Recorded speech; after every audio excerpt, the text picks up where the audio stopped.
this hair? Sexy librarian? Well, I'll take sexy. Oh, hey! Hi! Wilma Fingerdoo here with the Fingerdoo review of the rumored All-Stars 3 cast reveal. Now, here's the thing. I just want to start off by saying I don't like rumors. So listen close, because I'm not repeating this. There were so many rumors in the last couple of weeks about the All-Stars Season 3 cast, challenges, who's out first, when is it airing, that I just could not be silent anymore. I couldn't. So, with that in mind, Jorge, drink me! Ooh, it's a martini. Are you just getting lazy? Oh, it's heavy on the mar. You need martini in that. Okay, so here's what's going on. The first rumor that I hope is true is that All-Stars is starting in January. That'll warm up our winter, won't it? I'm just saying. But that said, I hope it starts in January so we don't have to wait too long, because otherwise it'll be a March-April release for season 10, and then we'll be doing RuPaul into Christmas of the next year, and I've got plans. Now, there's the cast. Let's just talk about this now. Only 10 queens so far. There's a couple of wild card queens that have been considered possible other queens, but people don't seem clear on this. The ones that seem to be in it, I'm excited for. The first one that I'm excited for is Morgan Mcmichaels. Now, she was on season 2. It's been 7 years since she did anything on TV. And one of the big critiques she got on the show was her makeup looked a little harsh. I think one of the judges went through and said it looked like she'd drawn it on with marker lines and stuff like that. I hope it doesn't come near my face anytime soon, is all I'm saying. But she's been, like Tatiana, working it. She is one of those queens that is reportedly a fantastic host, very popular, and a stellar performer. If none of that showed through on season 2 for her, well then here's her chance at redemption, but also as a reintroduction to some of these girls. Because I think a lot of people are getting lost in the cracks, so to speak. Speaking of season 2, Shangela is another rumored contestant. Now, a lot of people are screaming foul on this because, well, she's been on a lot. She was on season 2. They brought her back for season 3, which I have to say, at that time, I thought that was a great use of the first eliminated queen from the previous season. Bring them back, see how they do again. But still, Shangela was also back on season 4 as a gag reveal, but then they used her in the RuPaul's materials grab. Now here's the thing about Shangela. She should be on almost every season of RuPaul's Drag Race, and I'm not saying because she's a good queen or I'm a huge fan, although she is a good queen and I am a huge fan. But this girl is good TV. This girl is never at a loss.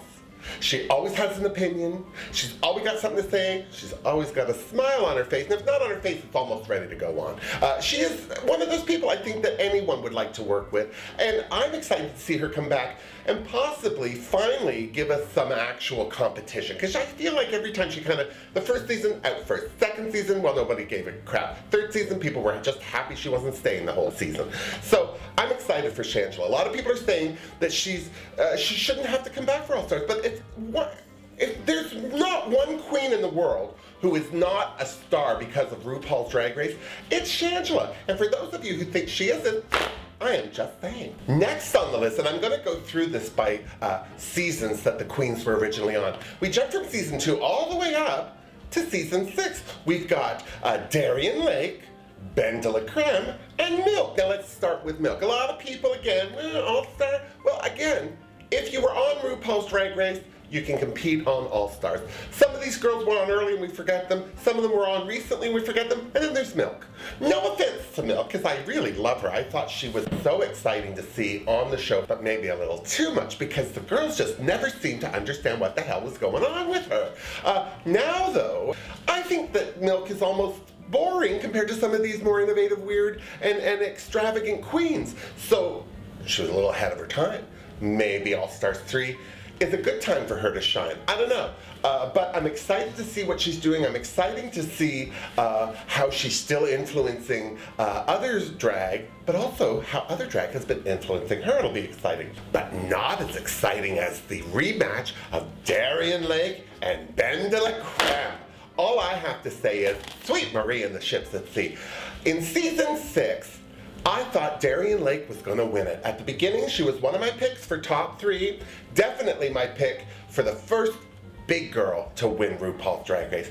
And then she got a hate on for Ben de la Creme. I think it happened when Ben de la Creme was saying, oh, did anyone else win 2 challenges? Because I've won 2 challenges. And that would piss anybody off. No offense. I love Ben de la. But with that bubbly persona that her drag character vomits forth all the time, and then that little self-congratulatory moment, I can totally see a bitter, jealous Brenda like Darian Lake freaking out, and she did. Also, Darian Lake kicked Ben off twice. I think Ben de la is the better queen, but I didn't dispute Darian sending her home. Darian Lake is a spectacular lip syncer. For somebody who doesn't move around too much because it's too much like cardio. That said, I don't think Ben de la has a lack of talent at all. I just think it was, she's just not that kind of queen. She's not that kind of lip syncing performer. So to see the two of them rematch and up against each other for a final who's who be very interesting. One of the rumors that I'm not paying attention to is that Darian Lake goes home first. Other rumors say that she's not the first one to go home, but either way, I'm excited to see how these two match up. Next on the rumored list from season 7, the first one, Kennedy Davenport. Now, Kennedy Davenport is very talented. I'm not saying that she isn't, but she just seemed to be kind of competing on her own show. I don't know if she even saw some of the other girls sometimes. I mean, let's just start with her burnt chicken thing that she walked down the runway on. That was crazy. But she's still a good performer. Some of the dancing stuff she did was great. She's certainly an energetic performer. But it'll be interesting because I don't feel that Kennedy on season 7 really got to shine the way. I'm going to rephrase this right away. She got all the chances to shine. All girls do. You're on there one episode, that's your chance. Kennedy squandered season 7 for some reason. I don't know what was going on. Maybe it was personal stuff. Maybe she's just crazy. I don't know. But I feel like she just didn't show us everything that she could do or gave us the best possible version of Kennedy Davenport. But one of the big names that people are gagging all over is Trixie Mattel. Seriously. One of the things that Trixie did for season 7 was tone down her makeup a lot. Now, I have to say I'm not a fan of her face. I don't mean that in a negative way. I'm just not a fan. I feel like Trixie has overdrawn her features to a point where now it takes my brain a few seconds to process what I'm looking at. I feel like the way she did her face on season 7, and if you think of that promo shot, she looks like a sexy Barbie doll right there. I mean, that's a beautiful shot. I like that makeup. Like, it's exaggerated, it's over the top, but it's processable. Now, one of the things that Trixie's been doing is a great video series with WoW called with Katya, and it's hilarious, and she's very funny. Everyone said she was funny on season 7. I just don't remember being that funny. This is her chance to shine, and if she doesn't do it, there's the 3 strikes. You're out, Trixie. No offense, I am just saying that's the way some cookies crumble. Let's hope yours doesn't. You know, an oatmeal cookie's more chewy, I'm just saying, not too many crumbs.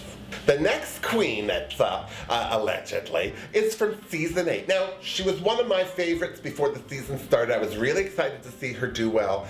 Thorgy Thor. I really like Thorgy. I don't think that there's a bad bone in that girl's body until Bob, the drag queen, walks into the room and then she freaks out. You know, people have nemesis.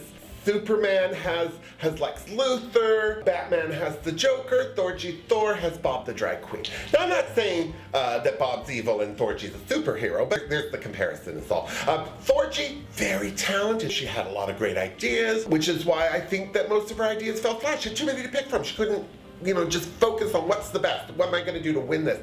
And I think the thing that threw her off of that focus was Bob the Drag Queen. She walked in the room, there's Bob. Sweet Marie in the ships at sea. So I'm excited to see Thorgy come back and not be distracted by her nemesis. Although I think it'd be very funny if Bob came in to just surprise people. I think it would just be funny.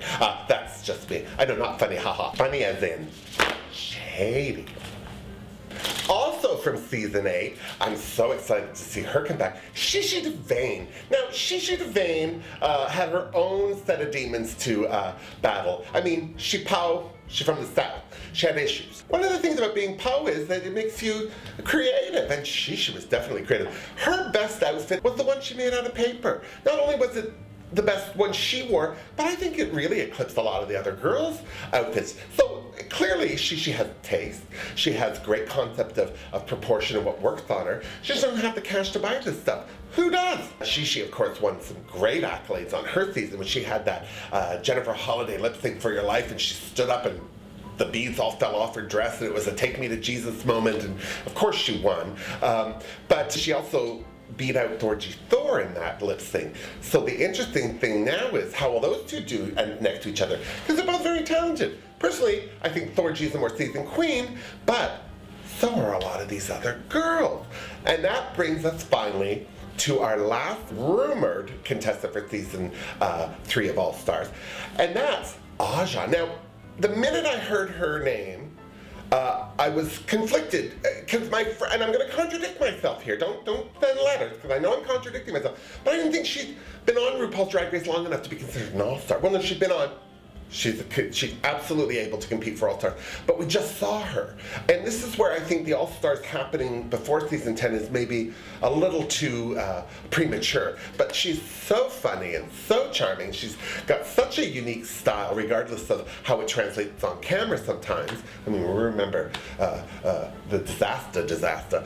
Bless her. But seriously, I think that Aja's one of those girls. She's one of those newer queens. She's a little more innovative. I think she's going to be certainly good TV. Again, I don't listen to the rumors, but I am going to say, if this is the cast, I'm hoping Ben de la Creme wins, only because I love her.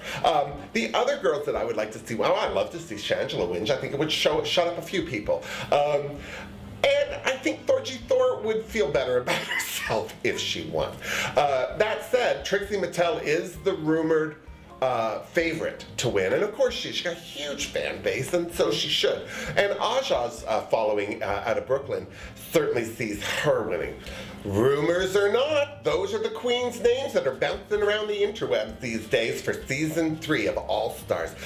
Make your choices, write them down, let me know what you think. Let me know what you think about my choices. But either way, if the biggest rumor I'm hoping is true, we've only got a couple of months to wait until All Stars 3. And then after that, season 10, and then Sweet Maria, I'm gonna need to have another holiday, if not another cocktail. Thanks for this one. Oh, so martini. Ooh.